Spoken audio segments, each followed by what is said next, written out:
जय हिंद साथियों, मैं मनोज बंसल वंदे मातरम डिफेंस इंस्टीट्यूट में आपका हार्दिक स्वागत करता हूं। आज हम कॉम्प्लेक्स नंबर के बारे में बात करेंगे। अपना सेकंड टॉपिक स्टार्ट होने जा रहा है कॉम्प्लेक्स नंबर, और हमने फर्स्ट टॉपिक क्वाड्रेटिक इक्वेशन कर लिया है। जो भी नए व्यूअर यहाँ पे और नए जुड़ रहे हैं वो पहले क्वाड्रेटिक इक्वेशन को कंप्लीट करने के बाद कॉम्प्लेक्स नंबर को अटेंड करें भैया। इसके बाद हम इस टॉपिक को स्टार्ट करते हैं। सबसे पहले कॉम्प्लेक्स नंबर ये कहाँ से आया है, सबसे पहले हम बात करते हैं नंबर की कि नंबर होते हैं दो टाइप के, एक होता है रियल नंबर और एक होते हैं इमेजिनरी नंबर। रियल नंबर और दूसरा होता है भैया इमेजिनरी नंबर। मतलब कि वास्तविक संख्या और इधर हो जाएंगी काल्पनिक संख्याएं। वास्तविक संख्याएं वे संख्याएं जिन्हें नंबर लाइन पर शो कर सकते हैं। वास्तविक संख्याएं वे संख्याएं कहलाती हैं, मतलब कि माइनस अनंत से लेके प्लस अनंत तक वास्तविक संख्याएं वे संख्याएं जिन्हें नंबर लाइन पर शो कर सकें क्या कहलाती हैं, वास्तविक संख्या। लेकिन इमेजिनरी नंबर क्या होती हैं, जिन्हें नंबर लाइन पर शो नहीं कर सकते। जैसे अंडर रूट में जितने भी माइनस की संख्याएं होंगी वो क्या कहलाती हैं भैया, इमेजिनरी नंबर कहलाती हैं। अब इस वास्तविक संख्या में बात करते हैं। सबसे पहले एक आते हैं भैया पूर्णांक संख्या। पूर्णांक संख्या बीच में होगी जीरो, इधर माइनस के इधर प्लस के, जितने भी अंक होते हैं माइनस अनंत से प्लस अनंत के मध्य में पूर्णांक संख्या होती है। जैसे 1, 2, 3, इधर -1, -2, -3, ये होती है पूर्णांक संख्या भैया। इसके बाद आते हैं नेचुरल नंबर। नेचुरल नंबर जो होते हैं वो 1 से लेकर होते हैं अनंत तक। जो नेचुरल नंबर प्राकृतिक संख्या होती है वो होती है 1 से अनंत तक, और होल नंबर जो होते हैं वो होते हैं भैया 0 से लेकर अनंत तक। मतलब कि मैंने इसमें बताया नंबर कितने टाइप के भैया, रियल नंबर और इमेजिनरी नंबर। रियल नंबर वे नंबर जिन्हें नंबर लाइन पर शो कर सकते हैं, और भैया ये इमेज नंबर जिन्हें नंबर लाइन पर शो नहीं कर सकते। जब ये दोनों आपस में मिल जाते हैं तो z = x + i/y बनाते हैं। जब दोनों ये मिल जाते हैं तो z = x + i/y। यहाँ पे जो x है वो होता है वास्तविक भाग, मतलब कि रियल पार्ट, और ये जो i/y है ये होता है इमेजिनरी पार्ट। इसको बोलते हैं वास्तविक भाग और इसको बोलते हैं भैया काल्पनिक भाग। अब यहाँ पे हम बात करते हैं इधर इसके बारे में कि ये दे रखा है z = x + i/y। First condition है अगर x = 0 कर दिया जाए। अगर यहाँ पे x = 0 कर दिया जाएगा तो ये जो सम्मिश्र संख्या है, अगर इसका मान 0 हो गया x का मान, तो क्या बचेगा भैया, जब x = i/y, x = 0 रखेंगे तो z बराबर क्या हो जाएगा, i/y, जो कि एक शुद्ध काल्पनिक संख्या है। क्या है, शुद्ध काल्पनिक सम्मिश्र संख्या है। क्या है भैया, सम्मिश्र संख्या है। ठीक है भैया। अब यहाँ पे बात करते हैं सेकंड में, अगर y को 0 कर दिया जाए, इसको भैया y को 0 कर दिया जाएगा तो ये वाला पार्ट चला जाएगा। जब y 0 हो जाएगा तो z = क्या हो जाएगा, x, मतलब कि शुद्ध वास्तविक संख्या है। जब y = 0 होगा शुद्ध वास्तविक संख्या होगी, और जब x = 0 होगा तो भैया शुद्ध काल्पनिक संख्या होगी। x और y की कहानी समझ में आई। मतलब कि x वाला जो पार्ट होता है वो होता है रियल पार्ट, और i/y वाला होता है वो होता है भैया काल्पनिक। अब बात करते हैं इस आयोटा की। ये आयोटा क्या है भैया, इसके आगे देखना है आयोटा क्या है, ये कहानी समझनी है।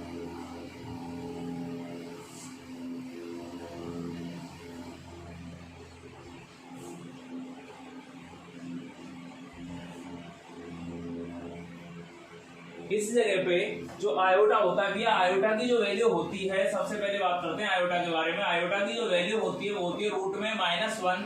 यहाँ पे मैं आयोटा स्क्वायर लेता हूँ, आयोटा स्क्वायर की वैल्यू हो जाएगी -1, और आयोटा क्यू को क्या ले सकते हैं भैया, आयोटा स्क्वायर इंटू आयोटा। यहाँ पे आयोटा की घात 1, और ये आधार समान है, घात अलग अलग है, आपस में जुड़ जाएंगे, आयोटा क्यू बन जाएगा। यहाँ पे आयोटा स्क्वायर की वैल्यू क्या होती है, -1 इंटू आयोटा इक्वल टू क्या आ जाएगा, माइनस आयोटा, और आयोटा की घात 4 का मान कितना हो जाएगा, iota square into iota square, मतलब कि -1 इंटू -1 इक्वल टू 1 आ जाएगा। और आयोटा की घात 4 n = 1 होता है, जहां n belongs to natural number. जब कभी भी आयोटा का जो घात होगी अगर 4 के गुणज में है, 4 के गुणज में है, तो क्या आएगा भैया, उसका मान 1 निकल के आ जाएगा। जैसे मैं बात करता हूँ एग्जाम्पल की, एग्जाम्पल आता है कि आयोटा की घात 349 का मान क्या होगा। आयोटा की घात 349 का मान क्या होगा। हमेशा याद रखना, जब कभी भी संख्या ज्यादा दे रखी हो, मतलब कि पावर ज्यादा दे रखी हो, 2 अंक से ज्यादा की दे रखी हो, तो हमेशा 4 का भाग देना है। और वो कहाँ देना है, इकाई के 2 अंकों में, मतलब पीछे से 2 अंकों में मुझे भाग देना है। इस जगह पे 49 में 3 में नहीं दूंगा भैया, 49 में देना है, यहाँ पे 49 में भाग देंगे तो आयोटा की घात कितनी बचेगी, 4 एकम 4 और 4 दूनी 8, मतलब आयोटा की घात हो जाएगी भैया 1। तो इस जगह पे आयोटा की घात 1 का मान क्या होता है, आयोटा आंसर निकल के आ जाएगा। सेकंड एग्जांपल की बात करता हूं, इधर आयोटा की घात बात करते हैं भैया 100384। तो क्या करना है भैया, पूरे में भाग नहीं देना है 4 का, हमें देखना है अंत से 2 संख्याओं में, इकाई की तरफ से 2 संख्याओं में देंगे, 84 में भाग देंगे, पूरी बार भाग जा रहा है, कितना हो जाएगा भैया आयोटा का 0। जब पूरी बार भाग जाए तो आंसर कितना आ जाएगा 1। इस जगह पे आयोटा, यहाँ पे मैं भैया सारणी लिख रहा हूँ शेषफल और मान, इधर लिख रहा हूँ शेषफल और इधर मान। अगर शेषफल आता है 0, शेषफल क्या आता है भैया 0, तो कितना हो जाएगा भैया 0 आएगा, तब हो जाता है मान 1। और जब 1 आता है तो आयोटा, शेषफल 2 आता है तो कितना हो जाएगा भैया आयोटा -1, और जब 3 आएगा तो कितना हो जाएगा माइनस आयोटा। मतलब कि जब शेषफल 0 है, इस जगह पे शेषफल क्या है 0 है, मान कितना आ जाएगा 1। अगर 1 आ रहा है, इस जगह पे 1 आ रहा है शेषफल, तो कितना आ जाएगा आयोटा। अगर शेषफल 2 आता है तो -1 और 3 आता है तो भैया माइनस आयोटा। आगे बात समझ भैया। इसके बाद आगे बात करते हैं,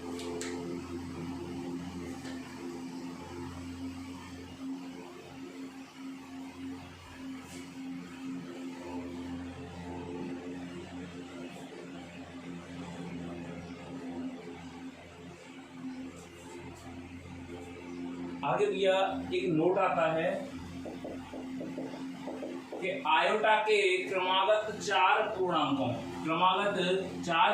का जो योगफल होता है वो क्या होता है भैया 0 होता है। जैसे आयोटा की घात 4n, आयोटा की घात 4n, आयोटा की घात 4n प्लस 1, आयोटा की घात 4n प्लस 2 और आयोटा की घात 4n प्लस 3 इक्वल टू क्या होगा भैया 0 होता है। जैसे एग्जांपल कैसे भैया, एग्जांपल दे रखा है आयोटा की घात 24 प्लस आयोटा की घात 25 प्लस आयोटा की घात 26 प्लस आयोटा की घात 27। अब इसमें भाग देंगे 4 का, पूरी बार भाग जा रहा है 4 से 24, मतलब कि इसका मान कितना हो जाएगा, शेषफल 0 बच रहा है मतलब 1, यहाँ पे शेषफल कितना बच रहा है 1, जब 1 बचे तो आयोटा, यहाँ पे शेषफल कितना बच रहा है 2, -1 और यहाँ कितना आ जाएगा माइनस आयोटा, ये आपस में कैंसिल आउट हो जाएंगे, आंसर कितना आ जाएगा 0। मतलब कि आयोटा के क्रमागत 4 पूर्णांकों का जो मान होता है वो कितना होता है भैया 0 होता है। आगे बात समझ भैया।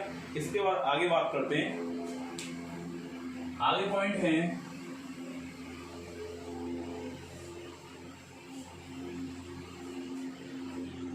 आगे दे रखा है, स्टार पॉइंट में डाल लिखेंगे कि अगर आयोटा की घात -1 है, तो भैया जब आयोटा की घात -1 है इक्वल टू, इसको लिख सकता हूँ 1 आयोटा, और 1 की जगह पे क्या लिख सकते हैं, 1 की जगह पे लिख सकते हैं आयोटा की घात 4, और आयोटा की घात 4 आयोटा की घात 1 है, एक घात यहाँ से चली जाएगी आयोटा क्यू, और आयोटा क्यू की वैल्यू आप पढ़ के आए वो कितनी हो जाएगी माइनस आयोटा। इसके बाद बात करते हैं आयोटा की घात -2 की, ये हो जाएगा 1 आयोटा स्क्वायर इक्वल टू कितना हो जाएगा आयोटा की घात 4 आयोटा स्क्वायर, 2 से 2 कट जाएगा, मतलब कि ये हो जाएगा आयोटा स्क्वायर की वैल्यू कितनी आ जाएगी भैया -1, और आयोटा की घात -3 की बात करते हैं तो 1 कितना आ जाएगा भैया आयोटा क्यू आ जाएगा, इसकी जगह पे आयोटा 4 आयोटा क्यू, ये 3 माइनस हो जाएगा इधर से तो आयोटा हो जाएगा, और इसका आंसर हो जाएगा डायरेक्ट आयोटा। और यहाँ पे आता है आयोटा की घात -4, इस को क्या लिखेंगे 1 आयोटा की घात 4, 1 की जगह पे क्या रखेंगे आयोटा की घात 4 आयोटा की घात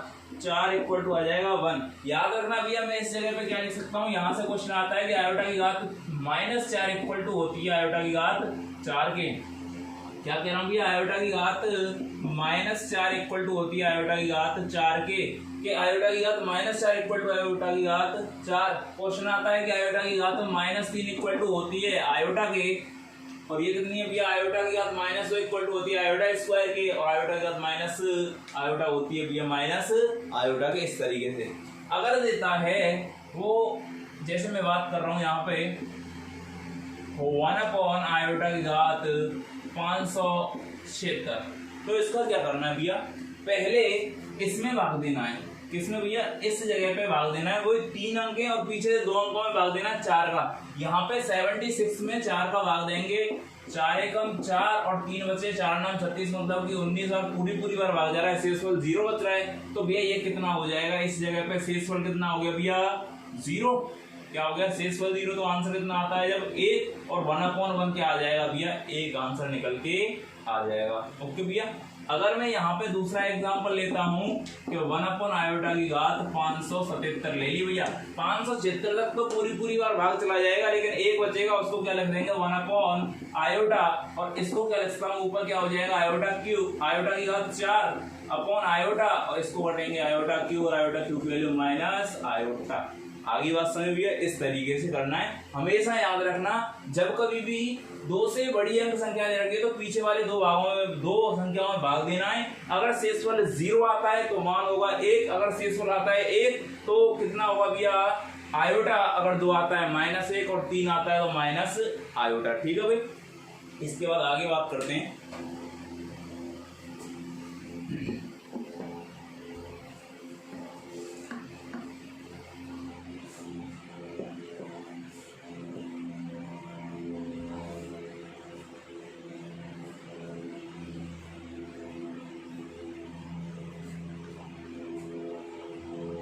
इसके बाद भैया आगे दे रखा है क्वेश्चन है, पहले एग्जांपल लेके चल रहा हूं मैं कि 1 - आयोटा का स्क्वायर, ये सॉल्व करना है मुझे।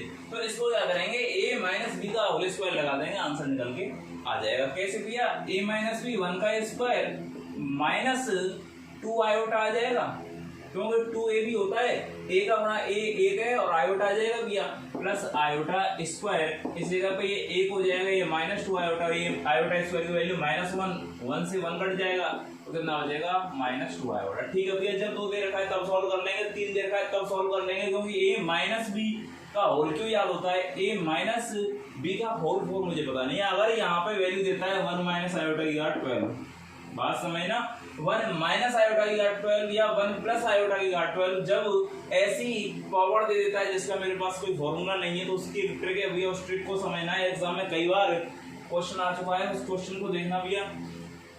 यहाँ पे लिखा रहा हूँ, नोट में या स्पेशल पॉइंट में डाल के लिख लेना कि जब कभी भी 1 + आयोटा की घात n है, 1 + आयोटा की घात क्या है भैया n है, तो इसके लिए क्या होती है ट्रिक, -4 की घात क्यूब 1 + आयोटा की घात कितनी हो जाएगी भैया r। फिर साथ ही r और q का है, हमेशा याद रखना, जब कभी भी अगर क्वेश्चन में यहाँ प्लस है तो यहाँ पे भी प्लस आएगा, अगर माइनस है तो इस जगह पे भी 1 माइनस आएगा, ये -4 फिक्स रहेगा। ये q और r क्या है, इस चीज को समझना भैया। मैं यहाँ पे क्वेश्चन लिख रहा हूँ, क्वेश्चन से समझ में आएगा किस तरीके से। एक क्वेश्चन ले लिया मैंने, एग्जाम्पल है 1 + आयोटा की घात 12, ठीक है भैया। अब यहाँ पे सबसे पहले 12 में भाग देना है हमें, किसका भैया 4 का। 4 का क्यों देते हैं, क्योंकि आयोटा की घात 4 का मान होता है 1, क्योंकि 4 के गुणन में मान आ जाता है 1 निकल के, इस वजह से यहाँ पे देंगे इसमें 4 का भाग, 12 में 4 का भाग देंगे, कितनी बार गया भैया 3 बार गया, पूरी बार भाग गया। जो पूरी बार जितनी बार भाग जा रहा है वो तो होता है क्यू का मान। जैसे मैं यहाँ पे देता हूँ n/4 देंगे, जितनी बार भाग जा रहा है वो तो होता है क्यू, और जो शेषफल बचेगा वो क्या हो जाता है भैया r। इस जगह पे भाग कितनी बार गया भैया 3 बार, मतलब क्यू की वैल्यू 12 में 4 का भाग दिया 3 बार गया, शेषफल क्या बचा r का मान हो जाएगा 0, शेषफल कुछ नहीं बचा 0 हो जाएगा। मतलब कि इसका फॉर्मूला होता है -4 की पावर q का मान कितना निकाला है मैंने 3, और भैया ये आ जाएगा 1 प्लस आएगा, क्योंकि इस जगह पे प्लस दे रखा है, आयोटा की होल पावर 0, और -4 की पावर भैया 3 कितनी होती है -64 आ जाएगा, और इसका मान कितना हो जाता है जब घात 0 हो तो 1, मतलब कि आंसर कितना आ जाएगा -64।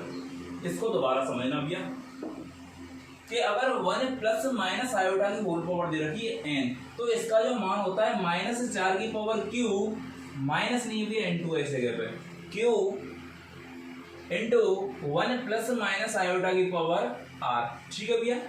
अब क्या करना है कि ये Q और R क्या है, Q और R क्या है, पहले मुझे जो n दे रखा है इसमें देना है 4 का भाग, 4 का जितनी बार भाग जा रहा है वो देना है भैया, वो निकल जाएगा Q, और जो शेषफल बचता है भाग देने के बाद वो हो जाएगा R। अगर शेषफल कुछ नहीं बचता है तो भैया R 0 आ जाएगा।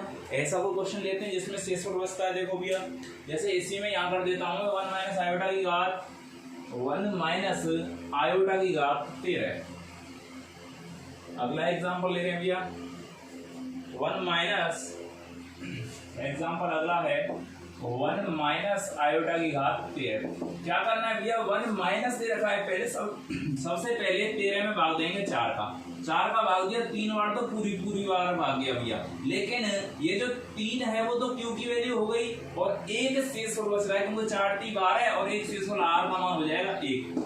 अब यहाँ पे हम लगाते हैं -4 की पावर Q, Q कितना दे रखा है 3, ये फिक्स रहेगा -4 की पावर 3 इंटू 1 माइनस रहेगा क्योंकि इस जगह पे माइनस दे रखा है आयोटा की होल पावर कितना हो जाएगा भैया 1, क्योंकि R होता है इसका हो जाएगा -64 और ये हो जाएगा 1 माइनस आयोटा, क्योंकि एक पावर हो तो a की पावर 1 इक्वल टू होता है a, तो इस जगह पे क्या हो जाएगा भैया -64 अंदर जाएगा, -64 प्लस 64 आयोटा, आंसर निकल के आ जाएगा। आगे बात समझ भैया क्या बताया है मैंने कि सबसे पहले n में भाग देना है 4 का, भाग देना है भैया, पूरी बार भाग नहीं जाता है, जितनी बार भाग जाएगा वो तो होता है Q का मान, और जो शेषफल बचेगा वो होगा R का मान, और मेरे पास फॉर्मूला होता है -4 की पावर Q और इंटू 1 प्लस या माइनस, प्लस माइनस डिसाइड करेगा क्वेश्चन, अगर प्लस यहाँ दे रखा है तो प्लस और माइनस दे रखा है तो माइनस और होल पावर R हो जाएगा, आंसर निकल के आ जाएगा। ठीक है भैया, आगे बात करते हैं क्वेश्चन।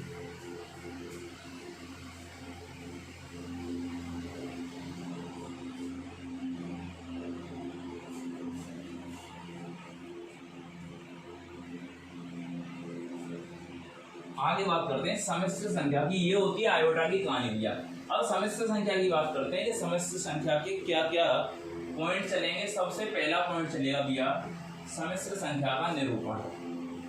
सम्मिश्र संख्या का निरूपण,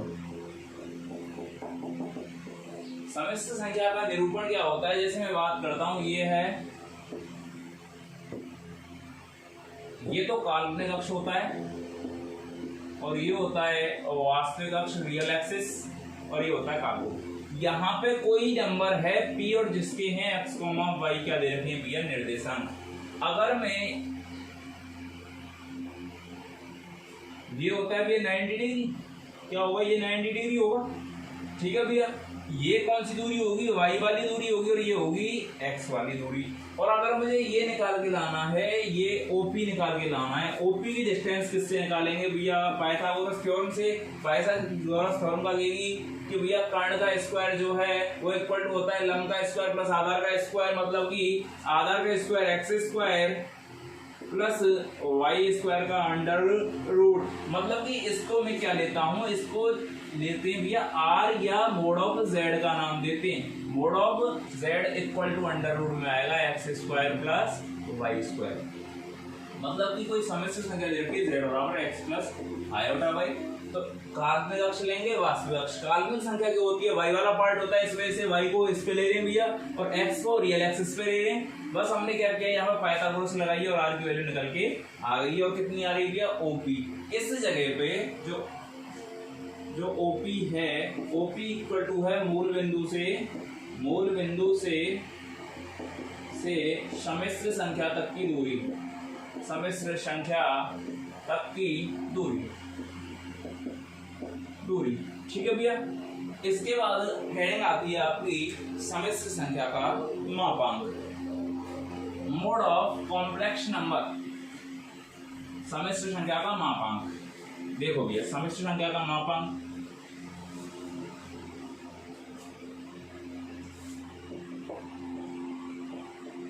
सम्मिश्र संख्या का मापांक, सम्मिश्र संख्या का मापांक ये होता है भैया z बराबर x प्लस आयोटा y कोई संख्या दे रखी है, z बराबर x प्लस आयोटा y कोई संख्या दे रखी है, तो इसका जो मापांक होगा वो होता है mod of z equal to r भी बोलते हैं इसको भी, याद रखना r आगे आएगा।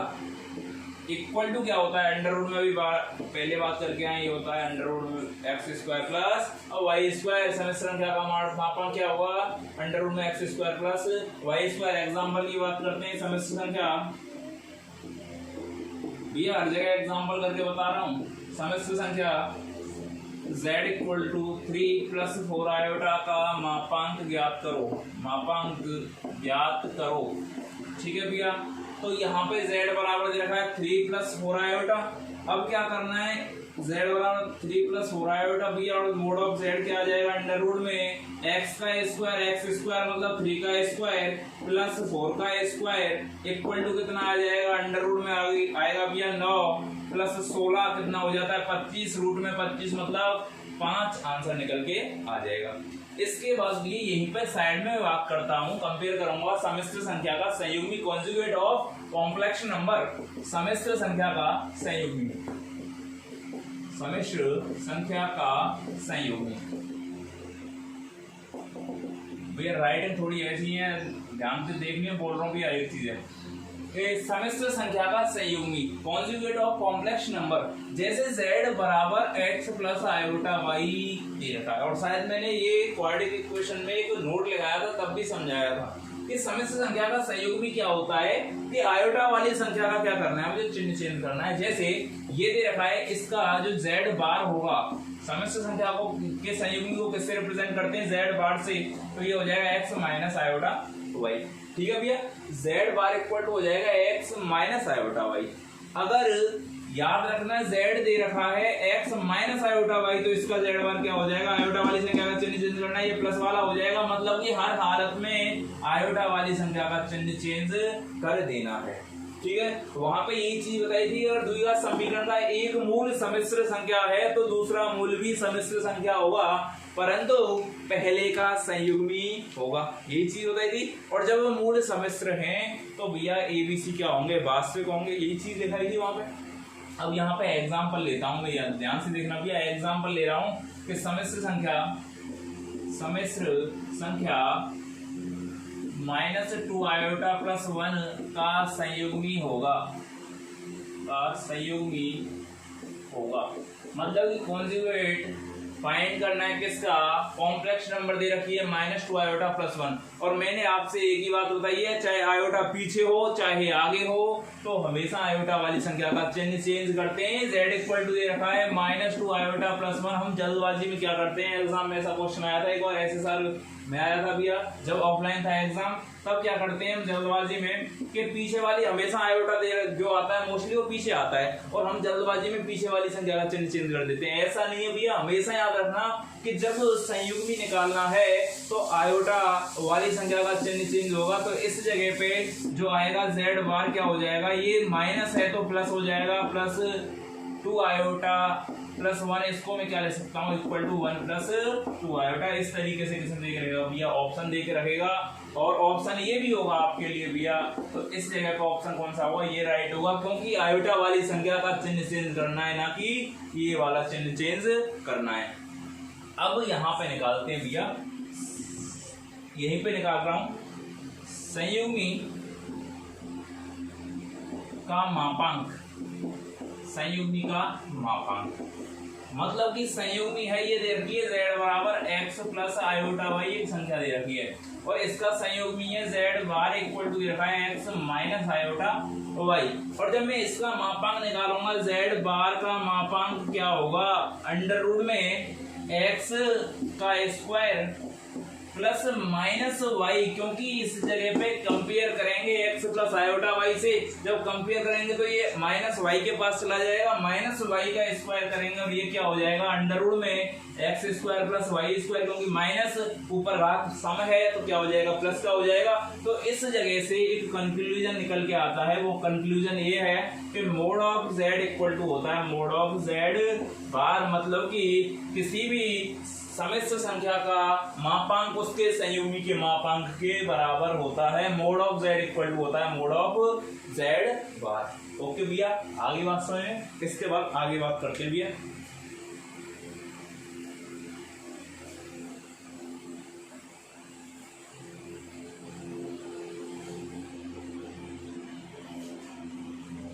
बस इतना भैया, रेगुलर पढ़ो घर पे, आपके लिए वीडियो अपलोड होती रहेंगी जब तक लॉकडाउन चल रहा है भैया।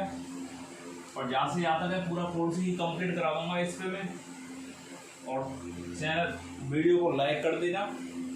इसके बाद भी आगे बात करते हैं सम्मिश्र संख्या के कोणांक की बात करते हैं कि सम्मिश्र संख्या का कोणांक क्या होता है। सम्मिश्र संख्या का कोणांक, सम्मिश्र संख्या का कोणांक मतलब ARG ऑफ Z इस तरीके से आता है भैया। ARG ऑफ Z ये भी लिखा मिलता है, ARG ऑफ Z मतलब कि आर्ग्यूमेंट ऑफ Z।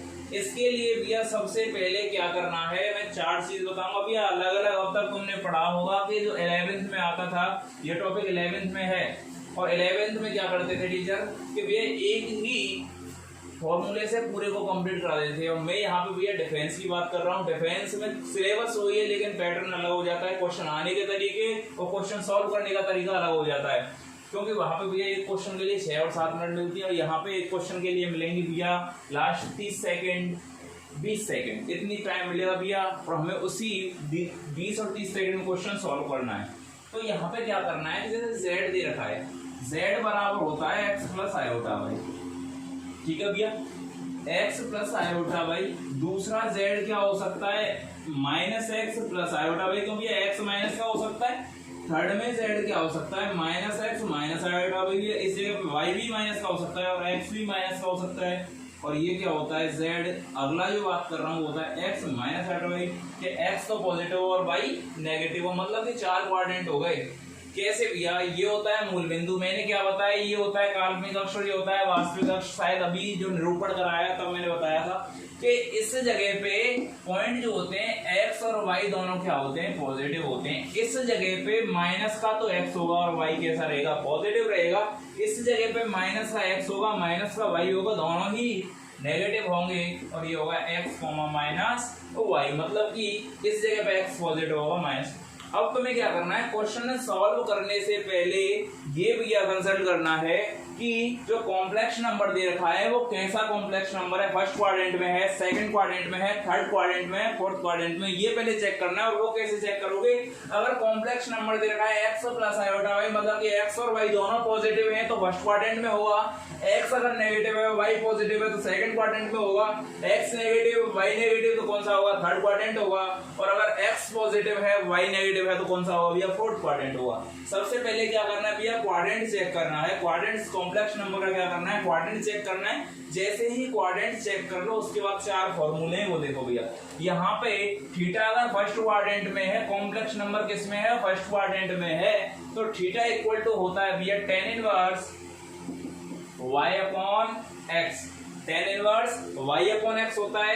अगर सेकंड क्वाड्रेंट में है तो थीटा इक्वल टू होता है पाई माइनस, क्योंकि इस जगह पे 0 होता है, इस जगह पे होता है पाई, और इस जगह पे होता है पाई/2 और इस जगह पे 3π/2। 0 90 180 और 270 और दोबारा यहाँ पे हो जाता है 360। जब सेकंड क्वाड्रेंट में होगा, सेकंड क्वाड्रेंट का मतलब अगर x नेगेटिव है y पॉजिटिव है तो थीटा इक्वल टू होता है पाई minus tan inverse y upon x। पाई में से माइनस हो जाएगा। अगर फोर्थ क्वाड्रेंट में है तो थीटा इक्वल टू होता है minus pi minus tan inverse y upon x। ये है भैया कोष्टक में अंदर minus pi minus tan inverse y upon x।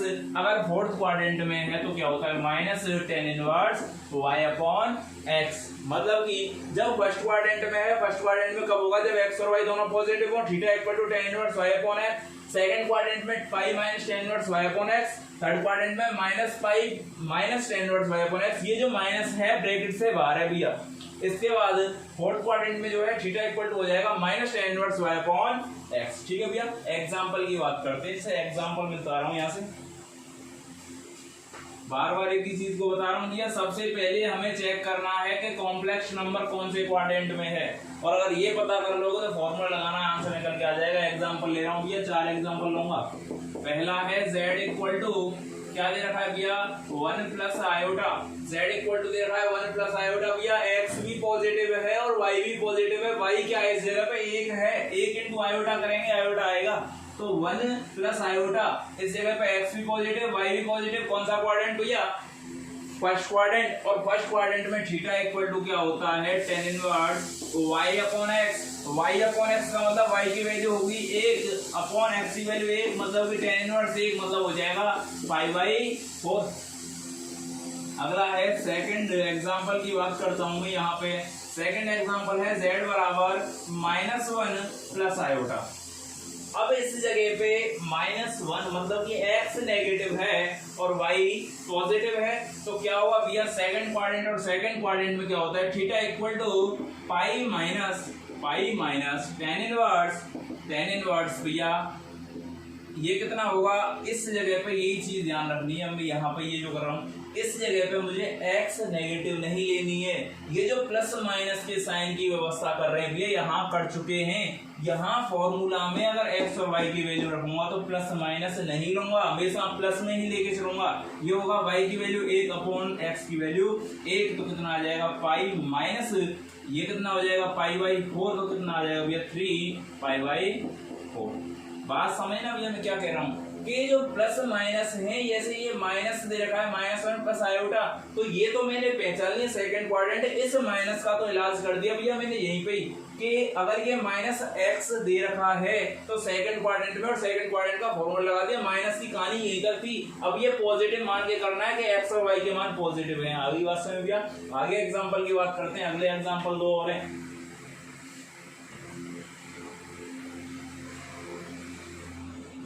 अगले एग्जाम्पल है थर्ड एग्जाम्पल ले रहा हूं। ये इस जगह पे z इक्वल टू होता है 1 माइनस आयोटा। इस जगह पे देखना भैया z इक्वल टू है -1 माइनस आयोटा का कोडांग निकाल के लाना है। ARG ऑफ z ये देखा कि ये निकाल के लाना है। अब क्या करना है कि -1 है माइनस आयोटा, x की वैल्यू भी नेगेटिव है और y की वैल्यू भी नेगेटिव है। कौन से क्वाड्रेंट में भैया थर्ड क्वाड्रेंट में। और थर्ड क्वाड्रेंट में क्या होता है -पाई minus tan inverse y upon x, तो थीटा इक्वल टू क्या होगा -पाई माइनस tan इनवर्स। गलती मत करना, ये माइनस का इलाज कर दिया पहले, हमेशा क्या लेके चलना है 1/1, और ये क्या हो जाएगा भैया होल ब्रैकेट लगा देंगे। इस जगह पे थीटा इक्वल हो जाएगा माइनस, इस जगह पे पाई माइनस π/4, और ये क्या हो जाएगा माइनस का 3π/4। Okay sir. अब इसके बाद फोर्थ एग्जांपल की बात करते हैं। फोर्थ एग्जांपल देखो भैया,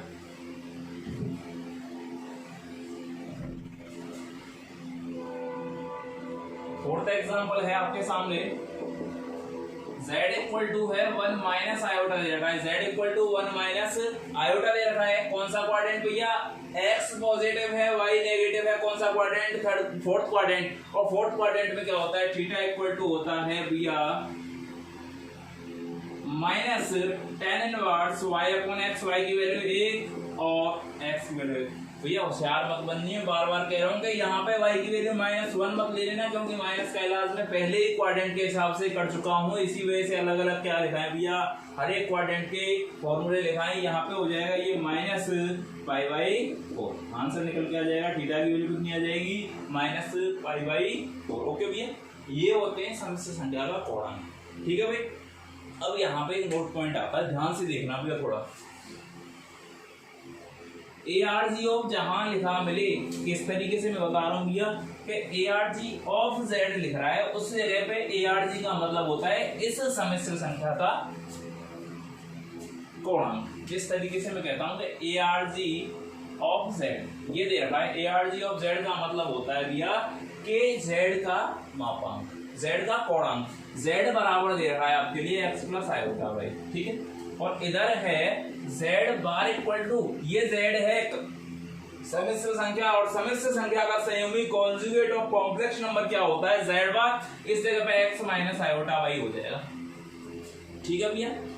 अब इसकी जब मैं वैल्यू निकालूंगा तो ARG ऑफ z क्या आएगा, कौन सा क्वाड्रेंट है, x भी पॉजिटिव y भी पॉजिटिव, कौन सा फर्स्ट क्वाड्रेंट। और फर्स्ट क्वाड्रेंट में ARG of z theta equal to होता है tan inverse y upon x। ठीक है भैया। इधर मैं बात करता हूं कौन सा क्वाड्रेंट है z bar, ARG of z बार निकाल रहा हूं। इस जगह पे क्या आ जाएगा भैया, x पॉजिटिव है y नेगेटिव है। कौन सा क्वाड्रेंट हो गया भैया, थर्ड क्वाड्रेंट हो गया, वो फोर्थ क्वाड्रेंट हो गया। और फोर्थ क्वाड्रेंट में क्योंकि x पॉजिटिव y नेगेटिव, और अगर दोनों ही नेगेटिव होते कौन सा हो जाता भैया, थर्ड क्वाड्रेंट। यहाँ पे याद रखना जब कॉम्प्लेक्स नंबर फर्स्ट क्वाड्रेंट में है तो उसका कॉन्जुगेट कौन से में होगा, फोर्थ क्वाड्रेंट में होता है भैया। ये हो जाएगा ए आर जी ऑफ कितना जेड बार आएगा, फोर्थ क्वाड्रेंट में क्या होता है minus tan inverse Y upon X. ये कर लिया भैया मैंने। अगर ये क्वेश्चन आता है एग्जाम में तो A R G of Z plus A R G of Z bar होगा इक्वल टू क्या होगा, नोट भैया नोट में इस क्वेश्चन को लिखना है कि A R G of Z plus A R G of Z bar. A R G of Z क्या निकाला मैंने भैया, tan inverse Y upon X. A R G of Z क्या है, tan inverse Y upon X. और इस जगह पे क्या है, A R G of Z bar क्या दे रखा है, minus tan inverse Y upon X. ये कैंसिल आउट हो जाएंगे, कितना आएगा भैया, जीरो। मतलब कि यहाँ पे लिख रहा हूँ A R G of Z plus A R G of Z bar equal to होता है कितना भैया, जीरो। आगे बात समझ में नहीं है भैया। इसके बाद आगे बात करते हैं।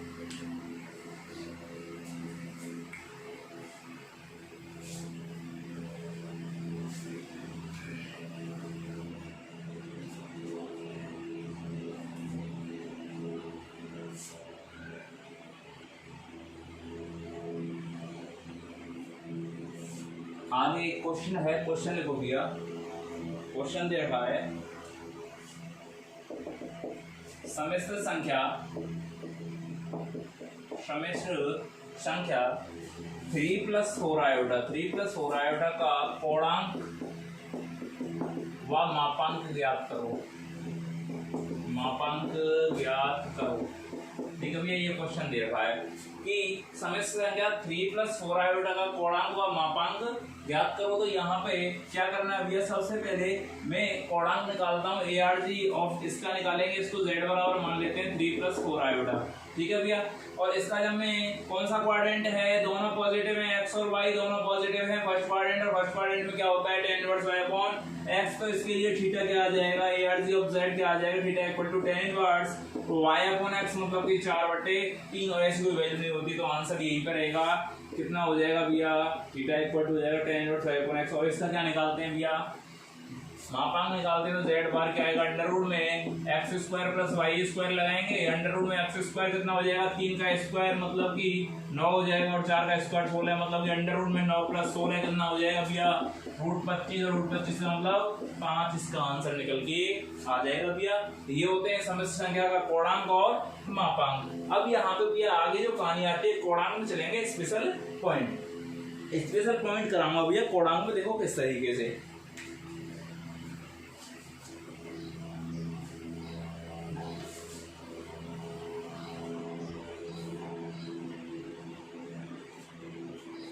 स्पेशल पॉइंट में बात करते भैया एसपी स्पेशल पॉइंट में कि अगर z पहला है, z बराबर दे रखा है 1 या z बराबर दे रखा है x।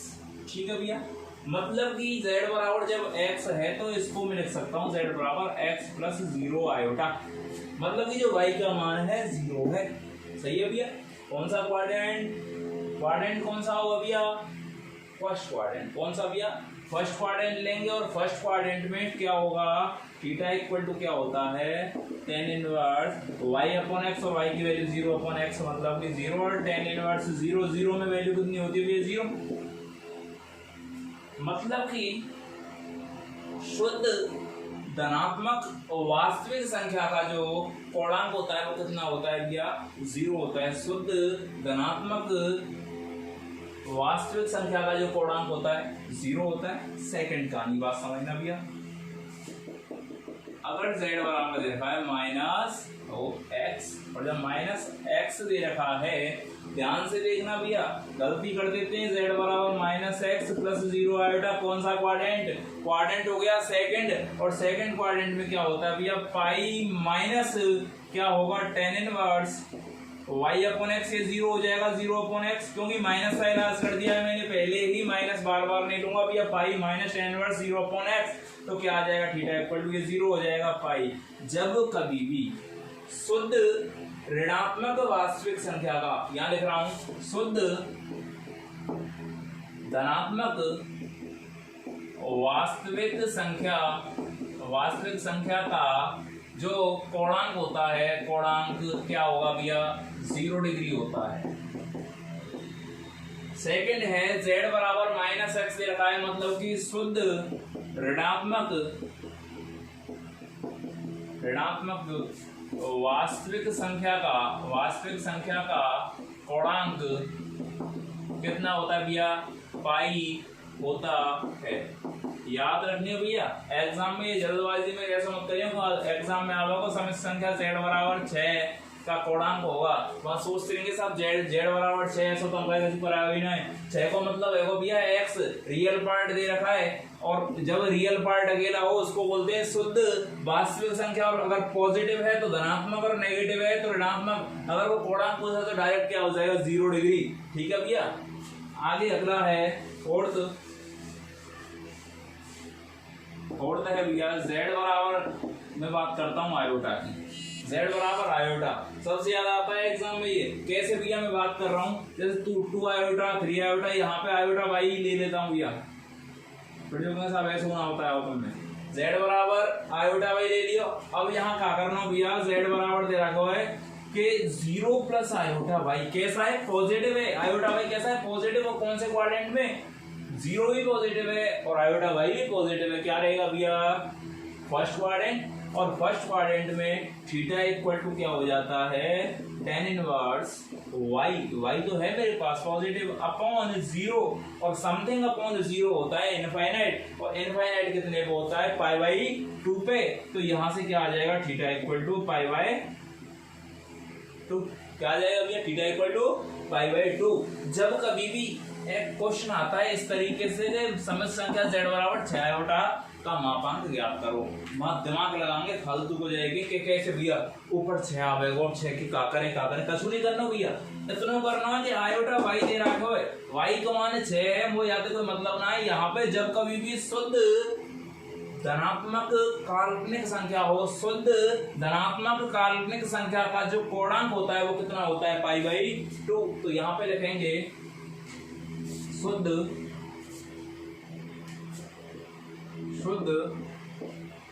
धनात्मक काल्पनिक संख्या का कोणांक कितना होता है भैया, पाई बाई 2 होता है। क्या होता है भैया, पाई बाई 2 होता है। ये थर्ड पॉइंट था भैया, फोर्थ को किसने लिख दिया इस जगह पे, ये होता है फोर्थ भैया। फोर्थ क्या कह रहे हैं कि z बराबर और होता है माइनस आयोटा वाई। क्या होता है, z बराबर इक्वल टू होता है माइनस आयोटा वाई। अब क्या करना है भैया, मैं इसको लिख सकता हूँ इस तरीके से, z बराबर, देख रहे हो भैया, z बराबर 0 माइनस आयोटा वाई। कौन सा क्वाड्रेंट है, फोर्थ क्वाड्रेंट। फोर्थ क्वाड्रेंट में क्या होगा भैया, फोर्थ क्वाड्रेंट कैसे कि x तो पॉजिटिव है लेकिन y नेगेटिव है, और जब फोर्थ क्वाड्रेंट होगा तो थीटा इक्वल टू होता है minus tan inverse y upon x। y minus tan inverse y की वैल्यू तो y आ जाएगी क्योंकि माइनस को इलाज करती होगी हम क्वाड्रेंट चेक करके मैंने, अपॉन 0 ये इनफाइनाइट, और यहाँ पे हो जाएगा माइनस पाई बाई 2। और जब कभी भी याद रखना, जब z बराबर माइनस आयोटा y हो, मतलब कि minus 6 iota, minus 2 iota, minus 4 iota, minus 10 iota हो भैया, तो का जो कोणांक होगा वो कितना होगा, माइनस पाई बाई 2। मतलब कि शुद्ध ऋणात्मक काल्पनिक संख्या का कोणांक माइनस पाई बाई 2 होता है। कछु आई बात समझ में कि नहीं आई, एक बार रिवाइज कर रहा हूँ। z बराबर x है, अगर उसने दे दिया कि भैया संख्या है तुम्हारे लिए समस्या क्या रखिए, z बराबर 6 का कोणांक क्या होगा,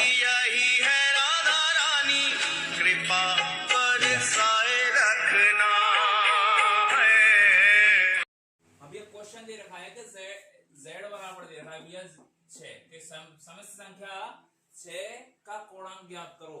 ये टेंशन में आ जाएंगे, समस्या संख्या 6 कैसे है गई, 6 ऐसे है गई, 6 प्लस 0 आयोटा लिख सकता हूँ इसको इस तरीके से।